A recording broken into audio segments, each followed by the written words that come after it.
So that's the thing. You simply can't allow this sort of activity from people who are supposed to be peace officers. And any laws that are put in place that infringe the rights of the people, well, these are no law. These are entitled to no obedience. You need to build strong communities so that you can stand together to address these laws. And should you see a police officer brutalizing someone and you walk up and you intervene in a manner that I've mentioned as a community, and this police officer dares to say that you were interfering with the police officer in the performance of his duty, or you can simply say to the court, well, no, we weren't, because the duty of a peace officer is to peacefully take someone into custody. We weren't interfering in the actions of a police officer in the performance of his duty. We were intervening in the actions of a thug who was terrorizing a member of the public. He just happened to have a police uniform on, which makes his actions even more unacceptable than if it was carried out by an everyday member of society, because this man is employed as a peace officer and he was creating a very major disturbance. Remember, folks, the Nazis were supposed to have lost the war. Many of us had parents and grandparents who died to protect us from the actions that our modern police officers are now carrying out against members of the public who really do not deserve to be treated in the way they are. The duty of police officers is to uphold the peace and to uphold the law of the land as defined by the constitution of our relative countries. It's not to uphold statutes. It's not to enforce state legislation that infringes upon people's basic constitutional rights. This is simply not acceptable in any country. Now, folks, a lot of people have been asking me about the Gulf of Mexico oil spill. A lot of people have been saying, well, what's the worst case scenario for this thing? And it's a really, there's so much different information coming out about it. It's really hard to discern what's real and what isn't. What we do know about the Gulf of Mexico oil spill, looking at it objectively, is that we're not being told what's actually going on. That's really all we know.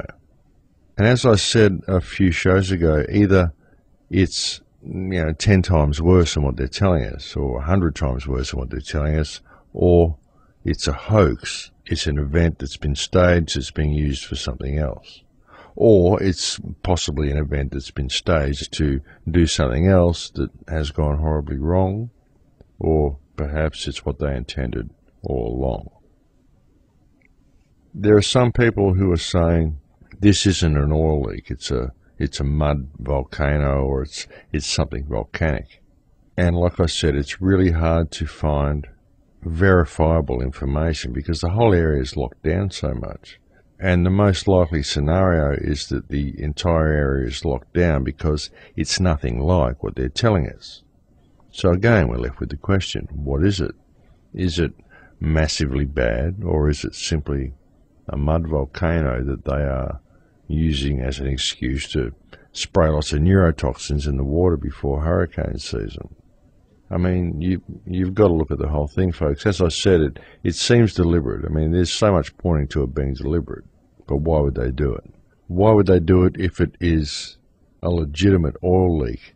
Because such a leak could do an incredible amount of damage. It could virtually kill the oceans. Or it could simply kill the oceans in the Northern Hemisphere. But whichever way, it could do an awful lot of damage. So why would they do this? Now, you've got everything that I mentioned last week. You've got everything that I mentioned this week about all the different things that indicate that it was an inside job. You've got the Freemasons set square and compass. So you've really got to wonder. It's kind of blatant, folks. It almost seems like a setup. It seems like someone's setting up the Freemasons. Hey, blame these guys. Blame these guys. Here's the secret society. It's a secret group at the top of this secret society, so here's a compass, we'll draw it for you, so you blame them. You've really got to be objective about the whole thing. But what's the worst case scenario if this oil leak is legitimately an oil leak, which I think it is, folks. I honestly do think that this is a leak, and I think it's been done purposely, and I think they know exactly what they're doing. Now, when you look at the abiotic oil theory, which I actually personally believe to be a very, very sound theory, the concept that oil basically reproduces, it's basically created by the earth, by the heat of the core and just geological movement and action, and it just basically self-generates. The oil fields are never going to deplete, and most of the oil fields where oil is extracted from are located reasonably close to the surface, but these are fed by much deeper oil fields. Now, every time someone has tapped into one of these oil fields, I think the Russians have done it like 4 times or something. They've tapped into one of these oil fields, and every time they have, it's been complete disaster. They've had to usually set off a little nuke to cauterize the well, because it just explodes the rig and it all turns pear-shaped. So they have to do whatever they can to seal these leaks. But they've always done them on dry land. There's never been one drilled into one of these deep, deep oil deposits in 5,000 feet of water. And to do so is complete madness. So I don't really think that anyone who runs BP would have been stupid enough to actually do this without intending to cause a problem. It's just absurd. It's the most brain dead. Like I said a few shows ago, folks, if you were to write a recipe for a disaster, you'd probably include all of the above. So it seems incomprehensible that this could have been done anything but deliberately, because I seriously don't think anybody could be that stupid. So why would it have been done, and what is the worst case scenario? Well, the worst case scenario is that it actually gets into the Atlantic Ocean in massive amounts, and it shuts down the Atlantic conveyor. Now, there's all sorts of talk. There's talks of methane deposits underneath, which of course would be happening. The well shaft is obviously ruptured.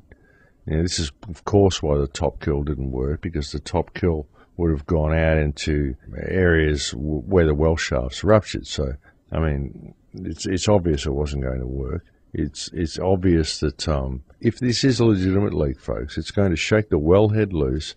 It's going to form fissures and cracks all over the sea floor. It's going to erupt an enormous amount of oil, and we're going to see a major, major earth-changing event. But what it will do, this event has the potential to basically kill the Earth's oceans. And this could kill all life on the planet. This is probably the worst case scenario, but the second worst case scenario is almost just as bad. And the second worst case scenario is probably the best we can hope for if this is a legitimate leak. Because what this will do is it will shut down the Atlantic conveyor. The Atlantic conveyor is the current that brings the warm water from the equator to the North Pole. The water sinks, it travels back to the equator, it rises. It's like a washing machine type effect. It's this circular motion of the currents, and this is called the Atlantic conveyor. Now, this conveyor brings the warm air and the warm water to the northern reaches of the planet, and this keeps the climate intact. The ocean conveyors are basically the Achilles heel of the climate on Earth. This is the one thing that you could affect that would affect climate on Earth. This was the big scare with global warming, folks. They were worried that the glaciers might melt, the ice might melt, it would dilute the salt water, and it would shut down the conveyor. The conveyor would shut down the seasons, basically. If you shut down the conveyor, you basically would bring about an ice age. And oil in the Atlantic Ocean has the potential to do this, because the oil will trap the salt. You see? The oil will trap the salt in the water. It'll get stuck in the oil, and it won't keep the conveyor happening, because the conveyor basically operates because of salt. If the salt wasn't in the water, the conveyor wouldn't exist, and the Earth would basically be a ball of ice. This is an amazing thing about our climate. So if this oil gets into the Atlantic Ocean in any type of significant degree, it has the potential to shut down the Atlantic conveyor, and this will bring about an ice age in the Northern Hemisphere. And that is possibly one of the best case scenarios if this leak is legitimate.